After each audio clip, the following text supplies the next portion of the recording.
Upload भी करनी है, चलेगी ना, अपलोड भी होनी है। हेलो प्यारे बच्चों, कैसे हो आप सभी। स्वागत है आप सभी का टारगेट अश्वनी क्लासेस के यूट्यूब चैनल पर। कल भी मैं आप लोगों के लिए उत्तर प्रदेश की हिस्ट्री की क्लास लेकर के आया था, लेकिन नेटवर्क प्रॉब्लम की वजह से क्लास नहीं चल पाई। उस क्लास को आज कंटिन्यू करेंगे। यूपी हिस्ट्री का इम्पोर्टेंट रोल है, काफ़ी सवाल आपको पेपर में देखने को मिल सकते हैं। तो जितने भी इम्पोर्टेंट सवाल है उन सभी को थ्योरी के माध्यम से मैं आप लोगों को समझा दूंगा। इम्पोर्टेंट सवाल है, ठीक है जी। तो यूपी हिस्ट्री की आज हमारी क्लास चलने वाली है, किस तरीके से उत्तर प्रदेश का इतिहास इस भारत के इतिहास से संलग्न है, ठीक है जी। तो चलो पहले समझते हैं। इतिहास में मैंने आपको पिछली वीडियो में भी बताया था, जो इतिहास है वो 3 भागों में बटा हुआ है प्यारे बच्चों, 3 भागों में। एक है प्राचीन इतिहास, एक है मध्यकालीन इतिहास और एक है जी आधुनिक इतिहास। इसका मैं जल्दी से एक बार रिवीजन करा देता हूँ क्या क्या है, क्योंकि ये चीज़ पिछली वीडियो में वो हो चुकी थी। मध्यकालीन और आधुनिक, ठीक है जी। आधुनिक इतिहास, प्राचीन इतिहास वो होता है जहां आदि मानवों से लेकर के और मुसलमानों के आने तक के इस देश में जो भी हुआ वो सभी प्राचीन इतिहास में माना जाता है। और मुसलमानों से लेकर के अंग्रेजों तक जो भी इस चीज़ इस देश में हुई है वो मध्यकालीन इतिहास में मानी जाती है। और अंग्रेजों के बाद से आज़ादी तक जो भी इतिहास रहा है वो आधुनिक इतिहास में माना जाता है, ठीक है जी। अगर मैं प्राचीन इतिहास की बात करूं तो प्राचीन इतिहास भी 3 भागों में बटा हुआ है। एक होता है आपका प्रागैतिहासिक काल, इसको अंग्रेजी में बोलते हैं प्री हिस्ट्री, ठीक है जी, प्रागैतिहासिक काल। दूसरा होता है आद ऐतिहासिक काल, इसको बोलते हैं प्रोटो हिस्ट्री, आद ऐतिहासिक काल। और तीसरा होता है जी ऐतिहासिक काल, हिस्टोरिकल पीरियड, ऐतिहासिक काल। आप अपनी कॉपी में नोट करते हुए भी चलेंगे ये सारी चीज़ें, क्योंकि इंपॉर्टेंट फैक्ट्स है इसमें, अपने नोट्स बना लेना, यहाँ से पेपर में आपको देखने को मिलेगा। प्रागैतिहासिक काल प्री हिस्ट्री वो है जिसमें इतिहास ना तो लिखा गया है और ना ही इतिहास पढ़ा गया है, लेकिन समझ कैसे हुआ, पता कैसे चला कि हाँ ये इतिहास भी है। तो उस टाइम इंसानों के द्वारा जो जो चीज़ें यूज की गई उसके सबूत मिले हैं। जैसे पत्थरों से सबसे पहले आदि मानव पत्थरों का यूज किया करते थे, क्योंकि प्राकृतिक तौर पर पत्थर ही सामने दिखाई देते थे। तो उन्हीं पत्थरों का यूज करके वो शिकार करने के लिए यूज करते थे, तो उसको बोला गया पाषाण युग। पाषाण का मतलब होता है पत्थर, स्टोन एज, पाषाण युग। और पाषाण युग भी समय समय पर डेवलप्ड होता रहा। उन सबको डिटेल में तो हिस्ट्री क्लास में करेंगे, लेकिन हमें समझना है उत्तर प्रदेश का क्या रोल रहा है, उत्तर प्रदेश का किस किस पीरियड में क्या रोल रहा है। तो पाषाण में सबसे पहले हम पढ़ते हैं पूरा पाषाण, प्री हिस्ट्री, ठीक है जी, पूरा पाषाण। अब पूरा पाषाण युग के जो सबूत है वो हमारे उत्तर प्रदेश में कहाँ मिले हैं और क्या मिला है ये जरूरी है। जैसे इलाहाबाद में एक जगह का नाम है बेलन घाटी, चंदौली में एक जगह नाम है चकिया, ठीक है ना। ये सभी जगह पूरा पाषाण, मध्य पाषाण और नव पाषाण से संबंधित है। तो पूरा पाषाण युग, उसके बाद मध्य पाषाण युग, उसके बाद नव पाषाण युग। ये नव पाषाण युग वो था जब इंसान थोड़ा सा डेवलप हो गया और उसने काफ़ी चीज़ों की खोज कर ली, जैसे अग्नि की खोज कर ली, जैसे पहिए की खोज कर ली, ठीक है। कृषि वो करने लग गया और जानवर भी पालना शुरू कर दिया इस युग में। और एक आता है कि जब इंसान ने पहली बार एक धातु का यूज किया, पत्थर से अलग हटके उसने एक धातु का यूज किया और वो थी तांबा धातु। तो उसके बाद ये युग बनता है ताम्र पाषाण युग। कौन सा युग बनता है जी? ताम्र पाषाण युग, ठीक है। तो प्रागैतिहासिक काल में सबूत मिले हैं गुफाओं में रहने के चित्रों के माध्यम से, लेकिन कोई लिखित में इतिहास नहीं मिला। उसके बाद हमें लिखित में इतिहास मिलता है आद ऐतिहासिक काल में। इसमें इतिहास लिखा तो गया है लेकिन वो इतिहास पढ़ा नहीं गया, क्योंकि वो लिपि ऐसी थी कि उस लिपि को आज तक कोई भी डिकोड नहीं कर पाया। कौन सी लिपि थी वो लिपि थी जी भाव चित्रात्मक लिपि। कौन सी लिपि थी? भाव चित्रात्मक लिपि। और इस आदि ऐतिहासिक काल में हम अक्सर पढ़ते हैं हड़प्पा सभ्यता के बारे में, हड़प्पा सभ्यता के बारे में, ठीक है जी। तो हड़प्पा सभ्यता के भी उत्खनन के माध्यम से सबूत मिले हैं। और हमारे उत्तर प्रदेश में मेरठ जिले के आलमगीरपुर नामक स्थान पर इस हड़प्पा सभ्यता के सबूत मिले हैं जो खुदाई हुई है, ठीक है ना। तो हड़प्पा सभ्यता की लिपि कौन सी होती है? भावचित्रात्मक लिपि। अब तीसरा काल था हमारा ऐतिहासिक काल। ऐतिहासिक काल वो काल था जिसमें इतिहास लिखा भी गया और इतिहास पढ़ा भी गया है, ठीक है। इतिहास लिखा भी गया है और इतिहास पढ़ा भी गया है। सभी को आवाज वगैरह क्लियर है ना? जल्दी से जुड़ जाइए सभी। सभी लोग वीडियो को शेयर कर दीजिए, जल्दी से जुड़ जाइए सभी। एक बार देखना आवाज आ रही है क्या? आवाज चेक करो एक बार। हेलो, आ रही है ना? यूट्यूब पे भी चल रहा ना ये, ठीक है। हड़प्पा सभ्यता और ऐतिहासिक काल वो हो जाता है जिसमें इतिहास पढ़ा भी गया है और इतिहास लिखा भी गया है। तो इसमें कौन सा होता है? इसमें आ गया आपका वैदिक काल। वैदिक, इसे यूट्यूब पे भी चलाओ ना इसे। वैदिक काल, वैदिक काल इसमें आता है। इसके बाद वैदिक काल के बाद महाजनपद बनते हैं और महाजनपदों में जो वंशज आते हैं, हर्यंक वंश जिसके संस्थापक बिंबिसार रहे, ठीक है। तो मगध पीरियड में वंश यहाँ पे आते हैं, महाजनपद युग से बोलते हैं, महाजनपद, ठीक है। तो इसमें कौन कौन से आगे? सबसे पहले आ गया आपका मगध साम्राज्य। यह मगध साम्राज्य सबसे बड़ा साम्राज्य था जिस पर शासकों ने शासन किया, मगध साम्राज्य पर। और मगध साम्राज्य पर शासन करने वाला जो पहला वंश था वो था जी हर्यंक वंश। कौन था? हर्यंक वंश, जिसके संस्थापक रहे बिंबिसार। अब ये संस्थापक आपसे पूछे जा सकते हैं पेपर में हिस्ट्री के तौर पर। जैसे हर्यंक वंश के संस्थापक कौन रहे हैं? बिंबिसार, ठीक है, बिंबिसार। उसके बाद शिशुनाग वंश, शिशुनाग वंश मगध साम्राज्य पर ही, शिशुनाग वंश। यह मगध साम्राज्य आज के वर्तमान के बिहार राज्य में पड़ता है और वहीं से ही, बिहार राज्य से ही फिर उत्तर प्रदेश की ओर भी झुकाव रहा, तो उत्तर प्रदेश में भी महाजनपद बनते हैं। शिशुनाग वंश जिसके संस्थापक शिशुनाग ही रहते हैं, शिशुनाग, ठीक है जी। शिशुनाग के बाद आता है नंदवंश, नंदवंश, नंदवंश, नंदवंश के संस्थापक कौन होते हैं? महापद्म नंद। ये संस्थापक पूछे जा सकते हैं, महापद्म नंद। मगध साम्राज्य पे ही चल रहा है ये महापद्म नंद।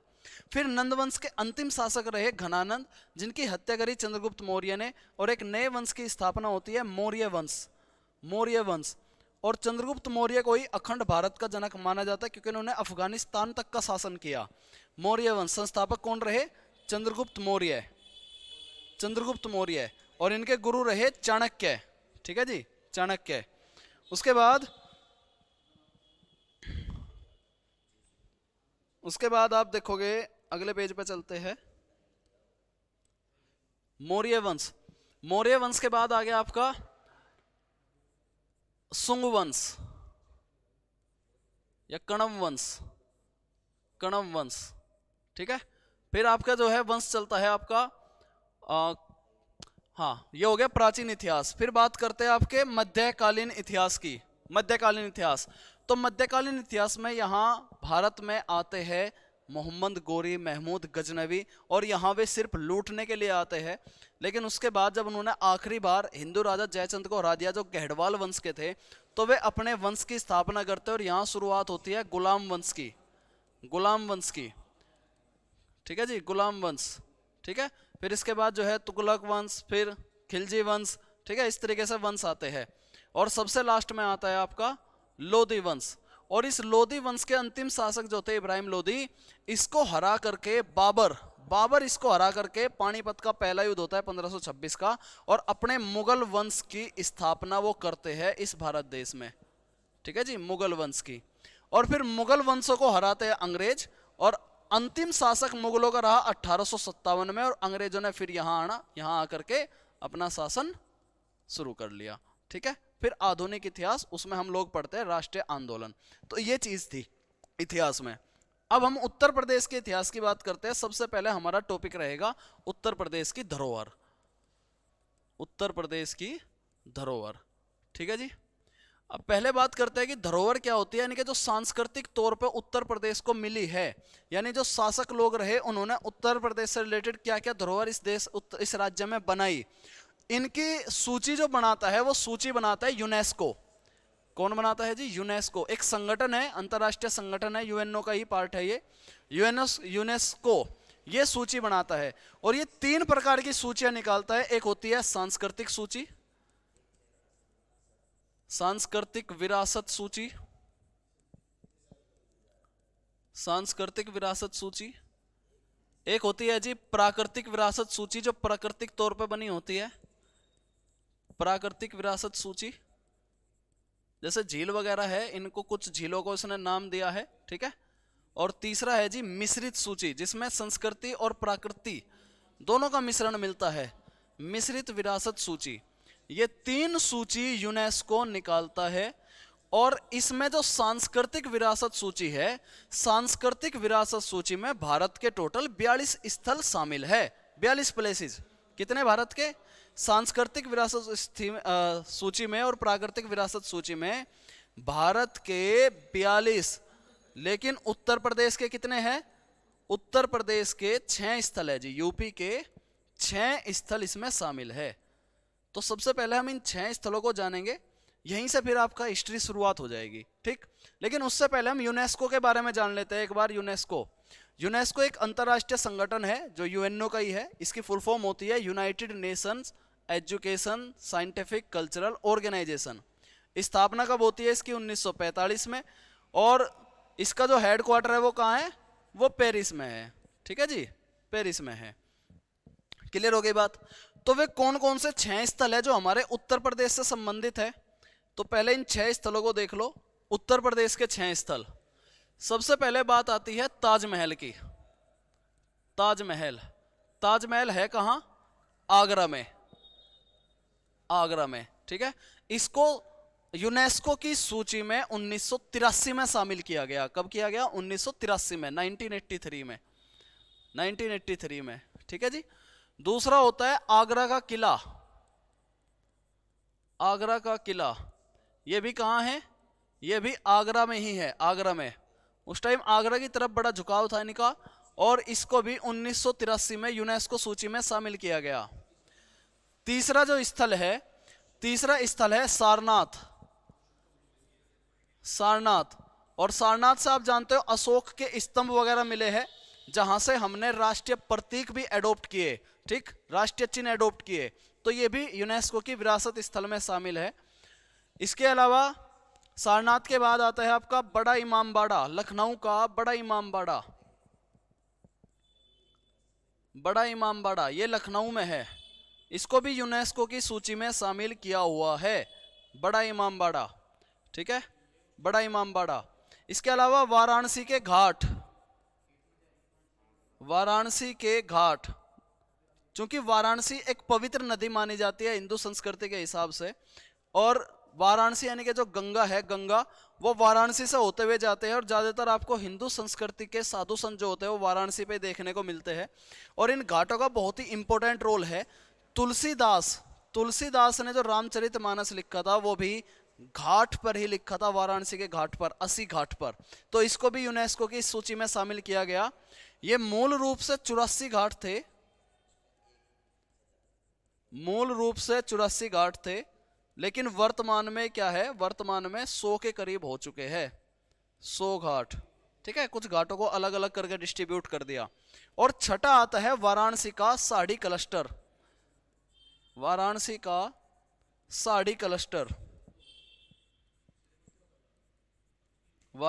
साड़ी क्लस्टर जहां साड़ी बनती है, ठीक है। इसको भी, यह उत्तर प्रदेश का एक साड़ी क्लस्टर और है, मुकबरा का, मैनपुरा नाम है कुछ, मुकबरा ऐसा है करके नाम है, ठीक है। वहां भी साड़ी क्लस्टर है, और ये उत्तर प्रदेश की संस्कृति को रिप्रेजेंट करते हैं।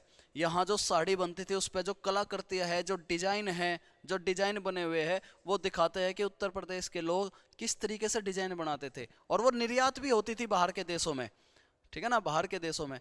तो ये सभी भारतीय संस्कृति को दर्शाने वाले हैं। अब 1 बाय 1 करके हम इनको डिटेल में जान लेते हैं कि यहाँ से कैसे कैसे क्वेश्चन पूछे जा सकते हैं, ठीक है। चलो जी, सबसे पहले हम चलते हैं ताजमहल पे।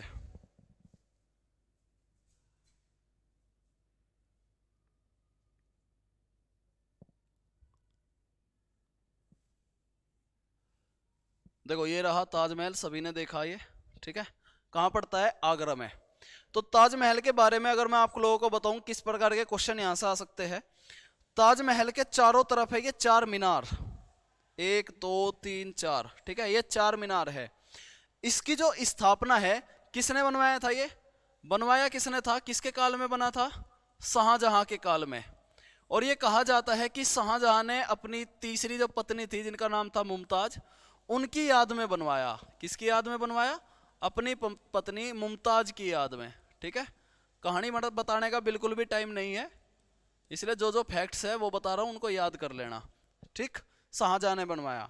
और ये कहा जाता है कि शाहजहां ने असल में एक राजा की, राजा जयसिंह थे उनका नाम, राजा जयसिंह की जमीन ली थी।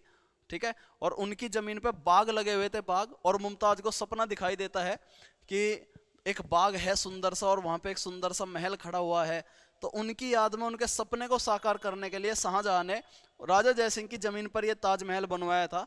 और उनको फिर एक दूसरी जगह एक महल दिया था। ठीक है ना, दूसरी जगह महल दिया था, उनकी जमीन पे ताजमहल बनवा देता। कौन सी नदी के किनारे है? ये यमुना नदी के किनारे है जी, यमुना नदी के किनारे। ठीक है, यमुना नदी के किनारे, यमुना नदी के किनारे है। अगर मैं बात करूं इनके चार मीनार की, तो ये जो चार मीनार है इनकी लंबाई है 137 फीट। कितनी है लंबाई? 137 फीट की लंबाई है ये चार मीनार। और कितने मंजिला है ये? 1 2 3, 3 मंजिला मीनार है ये, 3 मंजिला, 3 मंजिला मीनार है। ठीक है, 3 मंजिला। इस ताजमहल का नाम इन्होंने अपनी पत्नी के नाम के ऊपर बाद में रखा। पहले जो इसका नाम था, इसका पुराना नाम जो था वो था रोजा ए मुकबरा। पुराना नाम ताजमहल का रोजा ए मुकबरा,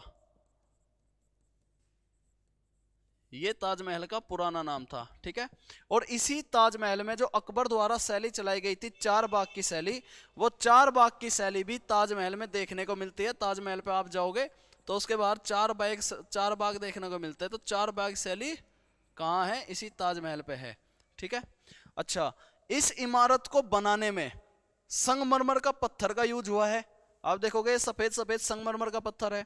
तो जो ये शाहजहां है, शाहजहां, इन्होंने काम किया सुंदरता पे, यानी कि ऐसे ऐसे स्मारक इन्होंने बनवाए, बिल्डिंग्स बनवाई जिसमें सुंदरता के कुछ दिखाई देते हो, मजबूती पे काम नहीं किया। तो इसलिए इन्होंने कौन से पत्थर का यूज किया? संगमरमर का पत्थर का यूज किया। लेकिन जो अकबर थे उन्होंने मजबूती पे काम किया। उन्होंने जितने भी किले बनाए वो लाल बलुआ पत्थर से बनवाए। लाल बलुआ पत्थर संगमरमर पत्थर से ज्यादा मजबूत होता है। ठीक है, ये तो एक मेटामॉर्फिक रॉक है, कायांतित चट्टाने जिसको बोलते हैं। ये ज्योग्राफी में पढ़ते हो आप, कायांतित चट्टाने। अच्छा, बनता कब है ये बनता है जी 1623 ईस्वी में, 1623 ईस्वी में। और 22 साल लगते हैं इसको बनाने में, 22 साल। कितने साल लगते हैं? 22 साल लगते हैं। कहा जाता है कि काफ़ी हजारों की संख्या में मजदूर लोग रहे, और जब ये बन के तैयार हुआ तो उनके हाथ कटवा दिए गए राजा के द्वारा, शाहजहां के द्वारा, ताकि इस प्रकार की कोई दूसरी इमारत ना बने। ठीक है, आगे बात करते हैं हम। उसके बाद ताजमहल से संबंधित बात है कि इसके मानचित्रकार कौन हुए? तो इसके जो मानचित्रकार होते हैं अहमद लाहौरी, वास्तुकार भी कह सकते हो आप इसके, वास्तुकार, इसके वास्तुकार। ये सारे पॉइंट आप लोग नोट कर लेना, बहुत ज्यादा इंपॉर्टेंट है। ठीक है, क्या नाम है? अहमद लाहौरी, उस्ताद अहमद लाहौरी, वास्तुकार उस्ताद अहमद लाहौरी। और जिसने इसका मानचित्र बनाया था, इसका नक्शा बनाया था, उसे नक्शाबसी बोला जाता है। इसके जो नक्शाबसी थे ताजमहल के, नक्शाकार भी कह सकते हो, नक्शाबसी भी कह सकते हो, वो थे इस्ता खान। इस्ता खान, ये थे ताजमहल के नक्शाबसी। तो इसमें मुगल टाइम की कुछ शैली भी दिखाई देती है। आप देखोगे ये ऐसे दरवाजा बना रखा है, और ये सिर्फ एक मकबरा है। यहाँ शाहजहां की और उनकी पत्नी की कब्र आपको देखने को मिलती है इस इतनी सी बड़ी इमारत पे। ठीक है ना, चारों तरफ इसके 4 इमारत है, लेकिन इसको जो कवर करता है, इसके जो गेट बनाए हुए हैं, जो प्रवेश द्वार बनाए हुए हैं, वे प्रवेश द्वार लाल बलुआ पत्थर के ही बने हैं। ठीक है, लाल बलुआ पत्थर के। और अगर मैं इस गुम्बद की बात करूं, देखो उस टाइम पे गुम्बद बनती थी इमारतों पे। ये जो गुम्बद है, ये वाली गुम्बद, ये गुम्बद प्याज के जैसी है। आप देखोगे प्याज को उल्टा पकड़ोगे तो प्याज के जैसी दिखाई देगी ना, प्याज के जैसी। और प्याज एक ऐसी सब्जी थी जो भारत में उगती है, इसलिए इसमें भारतीय संस्कृति की भी झलक देखने को मिलती है। ठीक है, भारतीय संस्कृति। ये प्याज के जैसी गुम्बद है। गुम्बद कैसी है इसकी? प्याज नुमा, प्याज नुमा गुम्बद है जी। ठीक है, क्लियर हो गई बात। ये थे पहले सांस्कृतिक विरासत धरोहर हमारी उत्तर प्रदेश की। किस जगह पे पड़ता है ये? आगरा में पड़ता है, आगरा में, आगरा में ही है ये। ठीक है, ताजमहल कहाँ है? आगरा में, यमुना नदी के किनारे। क्लियर हो गई बात। अगली धरोहर पे चलते हैं। अगली धरोहर है हमारी ये किला, आगरा का किला, ये है आगरा का किला, आगरा का किला। ठीक है जी, आगरा का किला बनवाया किसने?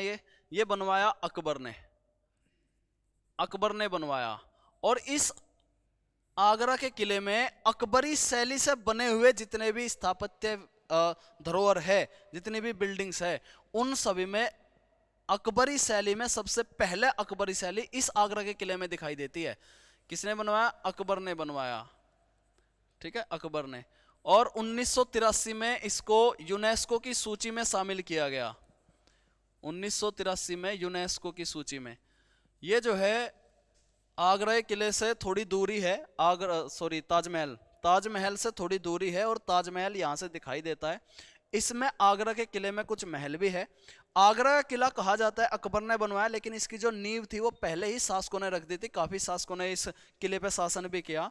बाद में अकबर ने पत्थर लगवा करके इस प्रकार का किला बनवाया, वरना ईंटें भी यहाँ पे बनी हुई है। ईंटें इब्राहिम लोदी जो थे, बाबर से भी पहले इब्राहिम लोदी, उन्होंने भी यहाँ पे शासन किया और उन्होंने ही जो है ईंट वगैरह लगा करके इसकी नींव डाली थी। समझ आ गई बात? ठीक है, 1983 में इसको यूनेस्को की सूची में शामिल किया गया। किससे बना हुआ है? लाल बलुआ पत्थर से, लाल बलुआ पत्थर से बना हुआ है। अब हम बात करते हैं कि लाल आगरा के किले में, इस लाल किले में कौन कौन से महल बने हुए हैं। ये अक्सर पेपर में पूछ लिया जाता है, कौन कौन से आगरा के किले में आपको चीजें देखने को मिलती है। तो सबसे पहले है जहांगीरी महल, जहांगीरी महल। और ये जहांगीरी महल राजा मानसिंह थे, उनकी नकल पे बना रखा है बिल्कुल, जहांगीरी महल। ठीक है, राजा मानसिंह की नकल पे। दूसरे थे अकबरी महल, जो इसमें है आगरा के किले में, अकबरी महल, अकबरी महल। तीसरा है इसमें मोती मस्जिद, मोती मस्जिद आगरा के किले में है, आगरा में है, पूछी गई है पेपर में बहुत बार, मोती मस्जिद। ठीक है जी। अगला है जयपुरी भवन, जयपुरी भवन, जयपुर में जो भवन बने थे उनकी तर्ज पे बनाया गया है जयपुरी भवन। पांचवा है मुयम्मन बुर्ज, मुयम्मन बुर्ज। और यही वो जगह थी मुयम्मन बुर्ज जहां शाहजहां को कैद करके रखा था उसके बेटे ने, क्योंकि वो तो पत्नी की याद में खो गया था, है ना। शाहजहां को कैद करके रखा था। यहीं से वो ताजमहल को देखा करता था, निहारा करता था कि हाय वो रहा ताजमहल। ठीक है, कहाँ? मुयम्मन बुर्ज। इसके अलावा इस आगरा के किले में देखने को मिलेगा आपको दीवाने आम, दीवान ए आम। ठीक है, ये एक प्रकार का दरबार होता था, दरबार जो आम लोगों के लिए रखा जाता है कि अगर आम लोगों को कोई दिक्कत है तो वो राजा से अपने डिस्कशन कर सकते हैं, राजा से न्याय की गुहार लगा सकते हैं। कहाँ? दीवाने आम में। ठीक है, अंग्रेजों ने भी यही तर्ज अपनाया था, इसलिए पार्लियामेंट में एक आम दरबार बनाया जाता है, सरकार आम दरबार लगाती है आम जनता के लिए। और वीआईपी लोगों के लिए दीवाने खास, जो खास लोग होते थे उनके लिए दीवान ए खास, ये बनाए गए हैं दीवाने खास। ठीक है, ठीक है जी, क्लियर है यहां तक बात? दीवाने खास। इसके अलावा इस आगरा के किले में मराठाओं ने भी शासन किया, तो उन्होंने भी अपने लिए भवन बनवाया, तो इसमें मराठा भवन भी देखने को मिलता है आगरा के किले में, मराठा भवन। ठीक है जी, मराठा भवन। और इसमें एक, चलो इतना ही ध्यान है, एक रतन सिंह की हवेली भी देखने को मिलती है, लेकिन उत्तर प्रदेश पुलिस के लिए यही इंपॉर्टेंट है। तो आपको ये ध्यान रखना कि जो आगरा का किला है, आगरा के किले में आप इतने महल देखने को मिलते हैं, पेपर में पूछा जाता है। जैसे मोती मस्जिद कहाँ है? आगरा में है, आगरा के किले में है। ठीक है जी, क्लियर हो गई बात? ठीक है, चलो आगे बढ़ते हैं। यही मैं आपको एक जानकारी और देना चाहता हूं, ये तो विरासत स्थल की बात हो रही है। अकबर ने आगरा से 15-20 मील दूर ही एक जगह का नाम है जिसे हम बोलते हैं सीकरी, वहां पर एक नगर की स्थापना की जिसका नाम है फतेहपुर सीकरी। क्या नाम है? फतेहपुर सीकरी। ये सीकरी की स्थापना भी अकबर ने ही की थी। और कब की थी? ये स्थापना की थी जो है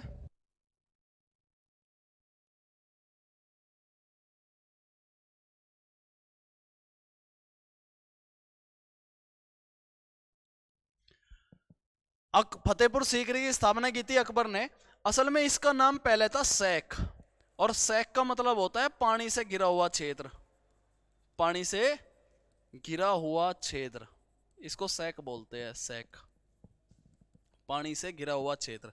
तो उसके स्थान पर सीकरी बना दिया। लेकिन सीकरे बाद वहां पे असल में क्या था, इस सीकरी में रहते थे चिश्ती, सलीम चिश्ती, और इनको ये अकबर बहुत मानते थे। कहीं भी किसी भी काम के लिए जाते थे तो इनसे सलाह लेते थे कि ऐसे ऐसे कर लूँ क्या, फिर वो कहते थे कि हाँ हाँ बेटा हो जाएगा तुम्हारा काम, ये करके चले जाओ।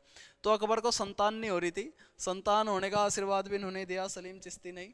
देखो आशीर्वाद कोई ये थोड़ी कहता है कि नहीं तुझे नहीं होगी, हर कोई यही आशीर्वाद देता है कि हाँ भाई सब काम अच्छा होगा, भले का ही होगा। और अगर वो सच में हो जाए तो ये मानने लग जाओ कि हाँ भाई बाबा तो मानना हुआ है। तो यही होता है, सलीम चिश्ती को ये बहुत मानते थे। और जब ये गुजरात विजय के लिए गए, गुजरात में युद्ध होता है अकबर का, तो ये सलीम चिश्ती से आशीर्वाद लेकर के गए और उन्होंने आशीर्वाद दिया कि हाँ तुम जीत जाओगे। तो 1573 में, 1575 की बात है, 73-75 की, ठीक है, 1575 में, 1575 में क्या करते हैं, गुजरात विजय। और गुजरात विजय करने के बाद ये दोबारा आते हैं यहाँ सीकरी में, और फतेह, चूंकि इन्होंने फतेह की थी इसलिए नाम रखते हैं इसका फतेहपुर सीकरी। क्या रखते हैं, फतेहपुर सीकरी। और इस फतेहपुर सीकरी में ये बनाते हैं बुलंद दरवाजा। क्या बनाते हैं जी, बुलंद दरवाजा बनाते हैं। और इस बुलंद दरवाजे के साथ साथ सलीम चिश्ती का संगमरमर पत्थर से बना हुआ उनकी एक दरगाह भी बनवाते हैं संगमरमर पत्थर से।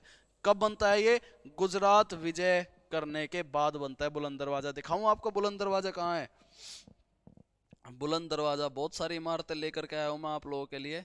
ये है जी, देखो बुलंद दरवाजा, ठीक है, ये बुलंद दरवाजा है। इस तरीके की शैली देखने को मिलती है, अकबर शैली बोलते हैं इसको, ठीक है। फतेहपुर सीकरी का बुलंद दरवाजा है ये। और इसी फतेहपुर सीकरी में सलीम चिश्ती की दरगाह थी। आप देखोगे, देखो ये दरगाह है, ठीक है, ये दरगाह है। और इस दरगाह में भी इसकी गुम्बद आप देखोगे तो प्याज नुमा ही गुम्बद है यहाँ पे, ठीक है, संगमरमर पत्थर से बना हुआ है। क्लियर होगी बात, आगे बढ़ो। अब ये आगरा का किला, चलो अब इसकी बात करते हैं। देखो यहाँ ये है बड़ा इमाम बाड़ा, लखनऊ का बड़ा इमाम बाड़ा, लखनऊ का बड़ा इमाम बाड़ा। बड़ा इमाम बाड़ा असल में इसको रोजगार गारंटी योजना भी कहते हैं, मनरेगा भी बोलते हैं इसको, इमाम बाड़ा। मनरेगा इसको इसलिए बोला जाता है, उस समय का मनरेगा रहा है ये। क्योंकि जैसे वर्तमान में मनरेगा स्कीम चल रही सरकार के द्वारा, ये कहा गया कि 100 दिनों के अंदर हम रोजगार देंगे, रोजगार की गारंटी देंगे। ऐसे ही उस टाइम पे 1570 के आसपास की बात है, 1570 में लखनऊ में क्या पड़ता है, लखनऊ में अकाल पड़ जाता है। क्या पड़ता है जी, लखनऊ में अकाल पड़ जाता है। अब वो अकाल इतना बड़ा होता है कि उसमें अमीर लोग, गरीब लोग, सभी लोग जो है भूखे मरते हैं, उनके पास अन्न की कमी हो जाती है। तो यहाँ जो शासक था उसका नाम था आसफ उद्दौला। किसने बनवाया ये बनवाया आसफ उद्दौला ने, आसफ उद्दौला ने, आसफ उद्दौला। अच्छा, पिछले लाल किले के बारे में एक चीज और ध्यान रखना है, लाल किले के बारे में, जो कासिम खान है ना, कासिम खान की देखरेख में बनवाया गया था भाई ये लाल किला, कासिम खान की देखरेख में, कासिम खान की देखरेख में, आगरे का लाल किला कासिम खान की देखरेख में बनवाया गया था, ठीक है, नोट कर लेना, याद रखना बात। तो आगे बात करते हैं, ये किसने बनवाया, आसफ उद्दौला, उस टाइम का वहां का नवाब था ये। और इसने ये कहा कि ठीक है मैं अनाज तो दे दूंगा लेकिन मैं किसी को फ्री में नहीं दूंगा, अगर फ्री में दूंगा तो इनको काम करने की आदत खत्म हो जाएगी। तो उसने कहा कि एक महल बनाओ, ठीक है, एक महल बनाओ। तो इस महल को ऐसा था कि दिन में बनाते थे गरीब लोग, और रात के टाइम जो लोग दिन में काम करते हुए शर्माते थे वो उसको तोड़ते थे, जिन पे बनाना नहीं आता था वो उसको तोड़ते थे। तो इसको दिन में बनाया जाता था और रात के टाइम इसको तोड़ा जाता था, दिन में बनाते थे, रात के टाइम तोड़ते थे। तो इस तरीके का बन गया कि यहां बन गया भूल भुलैया। तो इसीलिए इसको बड़ा इमाम बाड़ा को भूल भुलैया के नाम से भी जानते हैं भाई, भूल भुलैया, ठीक है, भूल भुलैया के नाम से भी जानते हैं।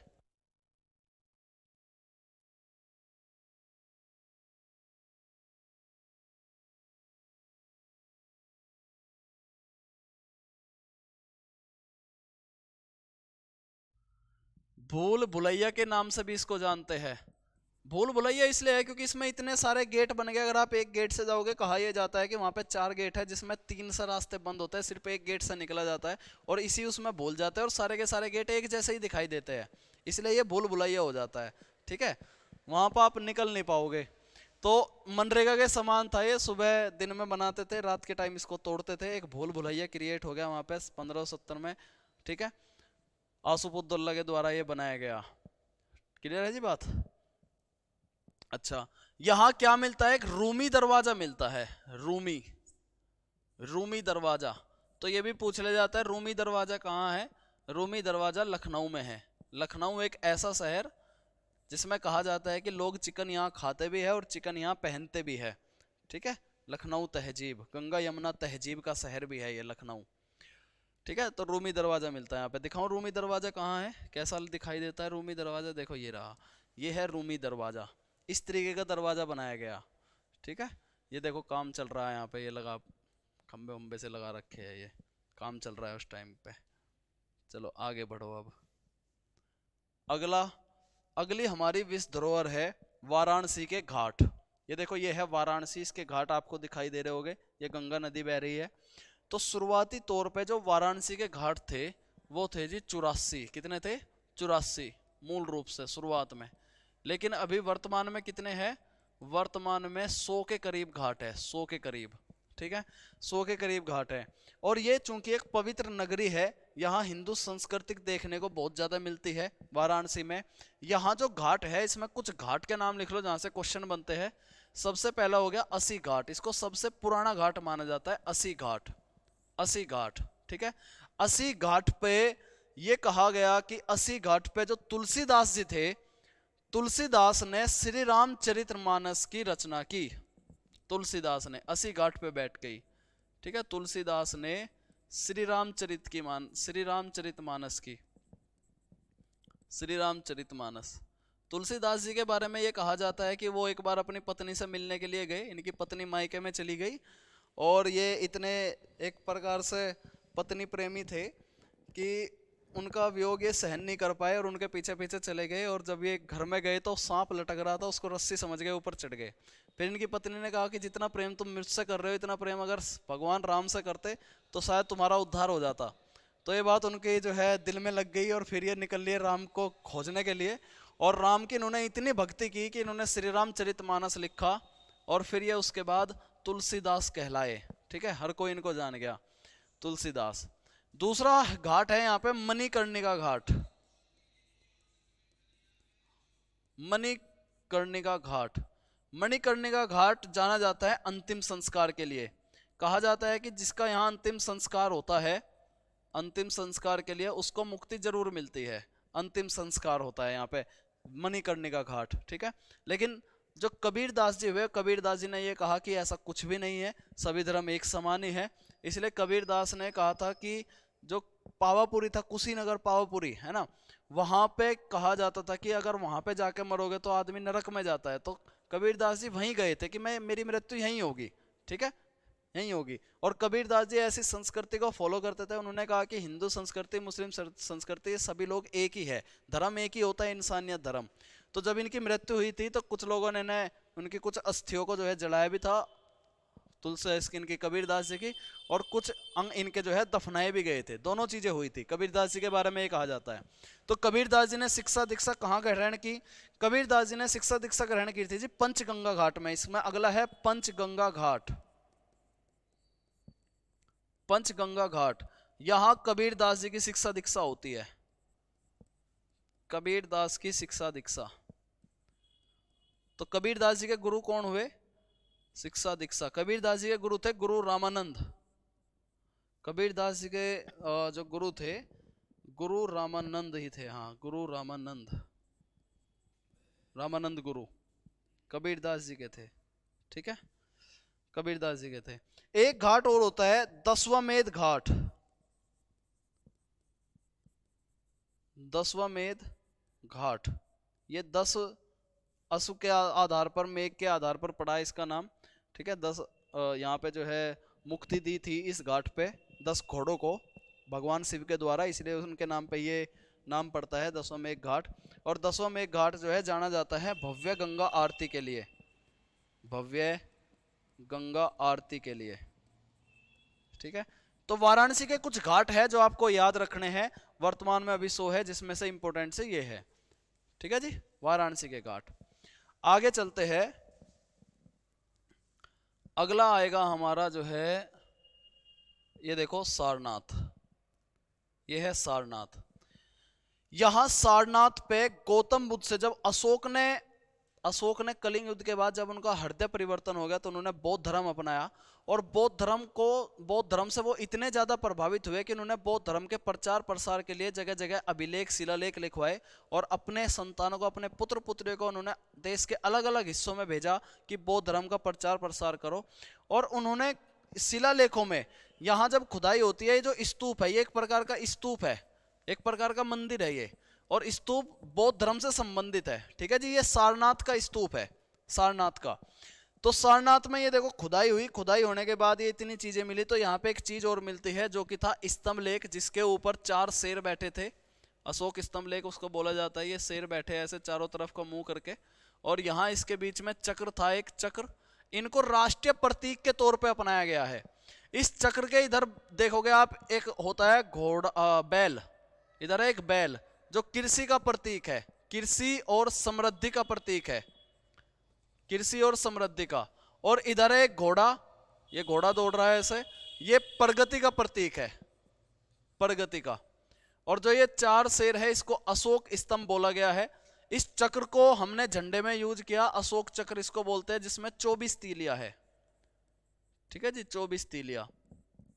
तो कहां से मिला वो यहीं सारनाथ से ही मिलता है। अगर मैं स्तूप की बात करूं तो स्तूप गौतम बुद्ध से है, गौतम बुद्ध से संबंधित। और इनके शिष्यों ने स्तूप बनवाए गौतम बुद्ध के, या तो हड्डियों पे बनाए गए हैं या फिर उनके द्वारा यूज किए गए जो वस्त्र है या उनके सामान है उन पर जो है स्तूप बनाए गए हैं। और ये तो एक स्तूप है। स्तूप कुछ इस प्रकार के होते हैं, आपको मैं बता दूं, देखो इस प्रकार का डिजाइन होता है, इसको बोलते हैं वेदिका। ये एक दीवार सी है, वेदिका। ठीक है, फिर इस वेदिका के यहां बना होता है एक द्वार, जिसको बोला जाता है तोरण द्वार, इसको बोलते हैं तोरण द्वार।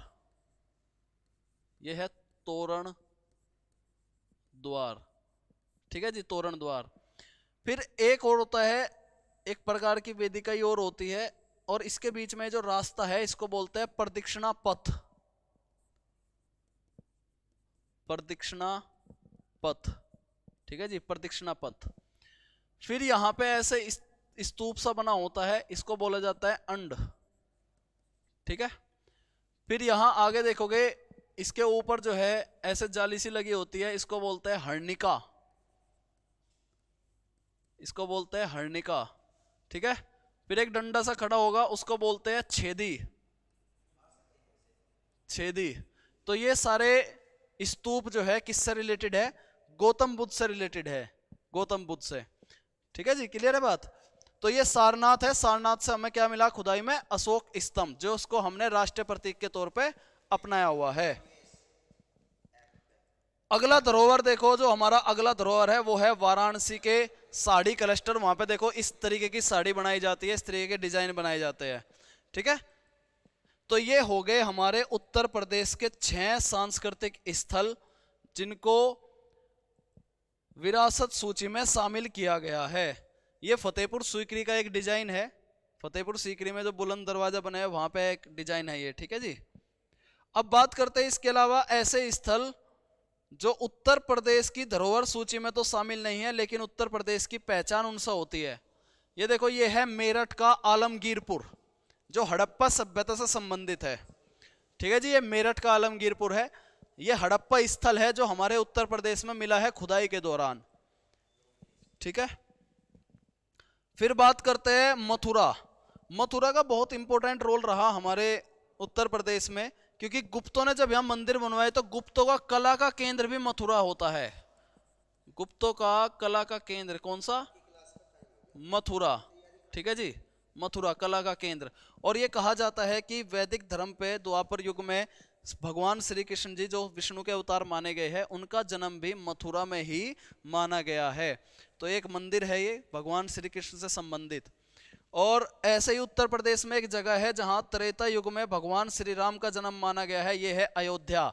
और ये अयोध्या में बनने वाला नया मंदिर है जिसका उद्घाटन 22 जनवरी को होने वाला है। ये इस तरीके का मंदिर बनने वाला है। तो उत्तर प्रदेश में काफी ऐसी जगह है जो बहुत सांस्कृतिक तरीके से देश को पहचान दिलाती है। ये अयोध्या है जहां त्रेता युग में माना गया है कि भगवान श्री राम का जन्म हुआ। इनको भी विष्णु का अवतार बोलते हैं। ठीक है, तो ये हमारे उत्तर प्रदेश के कुछ विरासत स्थल थे। आज की क्लास आपको कैसी लगी कमेंट में जरूर बताना। कल हम हिस्ट्री के आगे का, जिसमें वैदिक पीरियड और हड़प्पा सभ्यता, इन सब के फैक्ट्स कराएंगे। ठीक, जो एप्लीकेशन पे क्लास चल रही है अभी, ये सिर्फ यूट्यूब की क्लास थी। एप्लीकेशन पे आपको इससे आगे क्लास मिलेगी। एप्लीकेशन पे अभी जियोग्राफी चली हुई है, तो जियोग्राफी मिलेगी आपको अभी वहाँ पे। पहले जियोग्राफी कंप्लीट कराई जाएगी, उसके बाद हिस्ट्री, उसके बाद ये उत्तर प्रदेश की पॉलिटी, और उसके बाद उत्तर प्रदेश की कला और संस्कृति जहाँ से ज़्यादा क्वेश्चन, और फिर उत्तर प्रदेश की करंट अफेयर। ये सारी चीज़ें होगी आपको एप्लीकेशन पे मिलेगी। ये पहली क्लास थी हिस्ट्री की, इसके बाद की क्लास आपको एप्लीकेशन पे मिलेगी। तो जिन बच्चों ने अभी तक बैच ज्वाइन नहीं किया वो बैच ज्वाइन कर सकते हैं। बैच का नाम है टारगेट 2.0। अभी इस पे ऑफर चला हुआ है हैप्पी न्यू ईयर का, मात्र 390 रुपये का। 390 रुपये में बहुत ही सस्ती फीस पे कोर्स निकला हुआ है, और एक क्वालिटी कंटेंट आपको मिलेगा। मॉक टेस्ट बनाने हमने तैयार कर दिए हैं, आपको फुल लेंथ के मॉक टेस्ट भी मिलेंगे, सारे पीडीएफ मिलेंगे, और मैराथन भी मिलेंगे। ठीक है, मैराथन आपको जो है यूट्यूब पर भी मिल जाएगी।